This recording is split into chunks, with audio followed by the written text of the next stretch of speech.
You may find there are some tools they are using gear rack for their unscrew mode.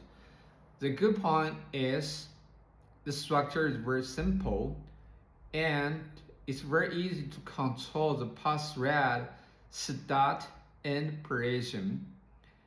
But the bad point is very easy to say. You can say that it's too long. It's driven by hydraulic cylinder that will cause extend too much from the tool.